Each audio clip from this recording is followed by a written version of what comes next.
When he was cheerleading for the UT Vols in 1939, my dad, Mac McKinney, never would have dreamed what life would hold.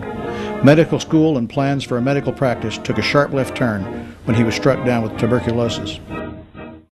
Flat on his back, he was confronted with a call from God to cross-cultural missions.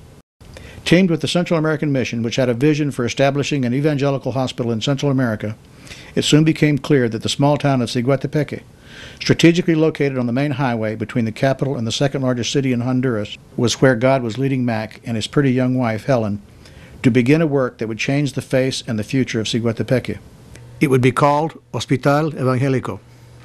It was 1948, and the vision was for an evangelical hospital that would be self-sufficient, not dependent on external funding for operations, indigenously run, and evangelistic in its outreach to the people of Honduras.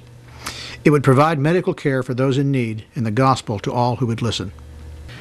Mud walls with one window, a dirt floor, and a tile roof were home as work began on a clinic to serve the medical and spiritual needs of the community.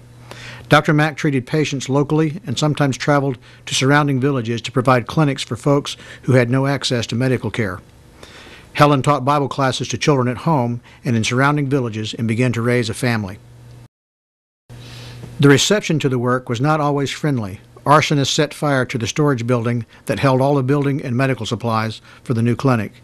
But God used this apparent setback to increase awareness of the work, and support for the hospital increased. The work of the hospital grew into a 60-bed hospital with surgical suites and modern equipment. A nursing school was started to train nurses and lab and x-ray technicians to staff the hospital. Staff chaplains ministered daily to the spiritual needs of those in the day clinic and interned in the hospital. Missionaries served in mentoring and training roles, always with the purpose of working themselves out of a job and turning the operation of the hospital over to indigenous believers.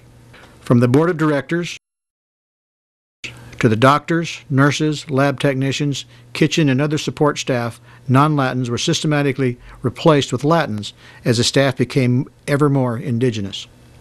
In 1969, Dr. Mack stepped down as director of the Hospital Evangelico, turning over the leadership to its new director, Dr. Oscar Barrientos. I will never forget his words to the hospital staff at his farewell gathering. There are those who say that when I leave, the hospital will not be able to make it. I am not one of those who believe this to be true. I believe in you, the Honduran people, and in the power of God's Spirit to carry on the work that we have begun in His name. 38 years later, the work of the hospital continues to thrive and grow with 20-plus doctors on staff, including many specialists. The ministry also includes a school for nurses' aides, a dental clinic with 3 dentists, and daily mobile clinics to one of 16 communities on a rotating basis. In addition, the hospital has a permanent satellite clinic in El Porvenir, a town where Helen planted a small church, and outreach into the community locally and nationally in areas of public health, relief, and evangelism. The vision continues to create outposts of the kingdom that are self-sustaining, indigenous, holistic, and Christ-centered. Leaders have created a model for ministry that is giving us at Cedar Springs a place to partner and learn. The Hospital Evangelico now represents 60 years of faithful service to the Honduran people and is faithful to the vision outlined on the plaque located at the entrance to the hospital.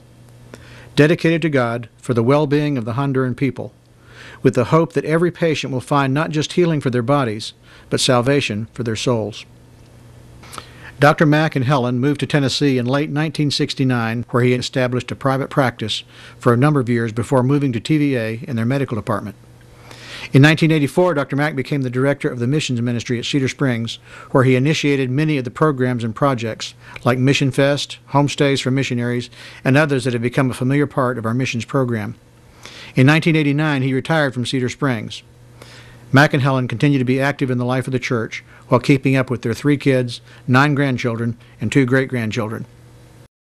This is a picture of a vision realized and grown by a God who is bigger than we can imagine, of the kingdom on earth as it is in heaven, fleshed out in real people in tangible and meaningful ways. This is a model for missions that respects a people, their culture, the power of God to transform lives, and a holistic view of the meaning of the gospel.